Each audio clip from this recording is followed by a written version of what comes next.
വിസ്മയങ്ങൾ നേരത്തെ പറഞ്ഞ വിസ്മയം അല്ലാതായി പോകും. ഞാൻ നിങ്ങളോട് പറഞ്ഞില്ലേ കാത്തിരിക്കാൻ. അല്ല, നമ്മൾ ഇന്നലെ തന്നെ പറഞ്ഞല്ലോ, അത് പുള്ളിക്ക് കേൾക്കാൻ പറ്റാത്തതിന് എന്ത് ചെയ്യാൻ പറ്റും, മനസ്സിലാക്കാൻ പറ്റാത്തതിന് ഞാൻ എന്ത് ചെയ്യാൻ പറ്റും? ഇത് വേറെ ഏതോ ലോകത്തോട് സഞ്ചരിച്ചുകൊണ്ടിരിക്കുകയാണ്.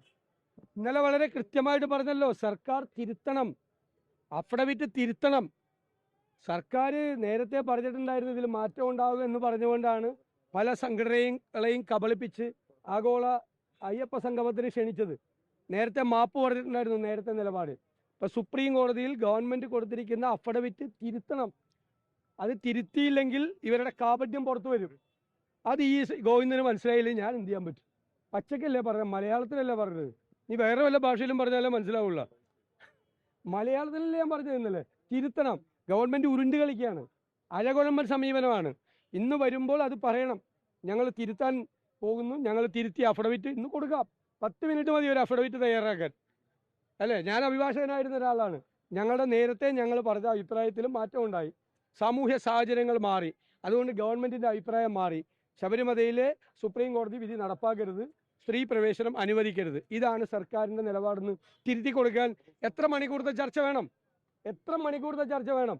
നിയമമന്ത്രി പറഞ്ഞത് ഇൻസ്റ്റന്റ് ആയിട്ട് തീരുമാനങ്ങൾ എടുക്കുന്ന ആളാണ് പ്രതിപക്ഷ നേതാവ്, അതുകൊണ്ടാണ് ഇങ്ങനെ പറയുന്നത്. ഞാൻ ഇൻസ്റ്റൻ്റായി തീരുമാനം എടുക്കുന്ന ആൾ. ഇതുപോലെ ഒരു അഫിഡവിറ്റ് കൊടുക്കാൻ 4 വാചകമോ 10 വാചകമോ ഉള്ള ഒരു അഫിഡവിറ്റ് കൊടുക്കാൻ വേണ്ടിയിട്ട് 1 കൊല്ലം എടുക്കുന്ന ആളല്ല. നിയമമന്ത്രി പരിഹസിച്ചാണ് പറഞ്ഞതെങ്കിലും ഇൻസ്റ്റൻ്റായി തീരുമാനം എടുക്കുന്ന ആളാണ് ഞങ്ങളെല്ലാം. ഒരു തീരുമാനം എടുത്തു കഴിഞ്ഞാൽ ആ തീരുമാനത്തിൽ ഉറച്ചു നിൽക്കുന്ന ആളാണ്. ഇവർക്ക് തീരുമാനവും ഇല്ല, ഉറപ്പുമില്ല, നിലപാടുമില്ല. എന്നാൽ അയ്യപ്പ ഭക്തരുടെ വോട്ടും വേണം. ഇതെല്ലാം കൂടി നടക്കില്ല.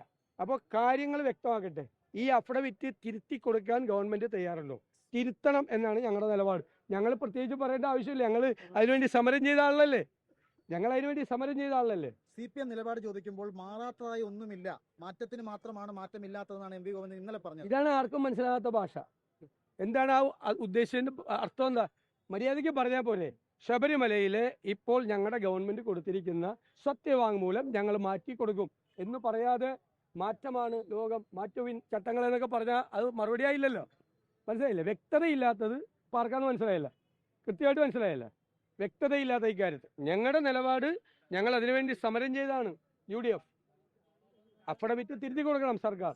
ഞങ്ങളുടെ ഗവൺമെൻറ് വരുമ്പോൾ ഞങ്ങൾ തിരുത്തി കൊടുക്കും. ഇപ്പൊ പാലക്കാടേക്ക് പ്രവേശിച്ചിരിക്കുകയാണ്.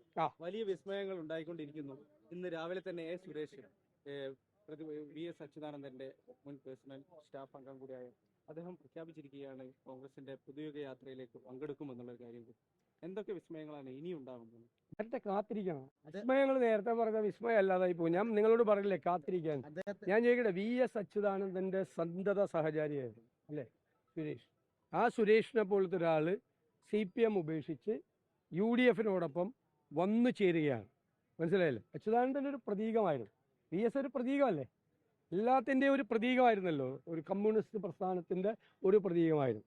അദ്ദേഹത്തിൻ്റെ സന്തത സഹചാരി, മകനെ പോലെ അദ്ദേഹം കൂടെ കൊണ്ട് നടന്ന, സ്നേഹത്തോടുകൂടി, സ്റ്റാഫായിട്ടല്ല കൊണ്ടു നടന്നത് അല്ലേ, മകനെ പോലെ കൊണ്ടു നടന്ന് ചേർത്ത് പിടിച്ച് നടന്ന ഒരാളാണ് ഈ അഭിപ്രായം പറഞ്ഞിരിക്കുന്നത്. അപ്പോൾ ഒന്ന് ആലോചിച്ച് നോക്കിയേ, ഇടതുപക്ഷ സഹയാത്രികരായിട്ടുള്ള എല്ലാ ആളുകളും പിരിയാണ്, പാർട്ടി മെമ്പർമാർ വരെ പിരിയാണ്. ഞാനിപ്പോൾ എത്രയോ സമ്മേളനങ്ങളിലാണ് പാർട്ടിയുടെ ലോക്കൽ കമ്മിറ്റി സെക്രട്ടറി ആയിരുന്ന ആളുകൾക്ക് വരെ സോളിറ്റ് സ്വീകരിച്ചു ഈ ജാഥയിൽ. ഈ ജാഥ തിരുവനന്തപുരത്ത് എത്തുമ്പോൾ പിന്നെയും വിസ്മയങ്ങൾ ഉണ്ടാവും. വരട്ടെ.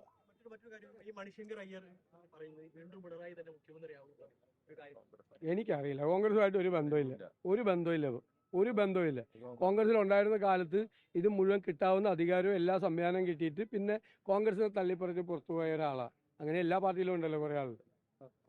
ലോകത്തെവിടെയായാലും ഏത് സമയത്തും 24 വാർത്തകളും ഓഗ്മെന്റഡ് റിയാലിറ്റി പാക്കേജുകളും എക്സ്പ്ലെയിനറുകളും വിശദമായി കാണാൻ ഞങ്ങളുടെ YouTube ചാനൽ നിങ്ങൾക്ക് സബ്സ്ക്രൈബ് ചെയ്യാം.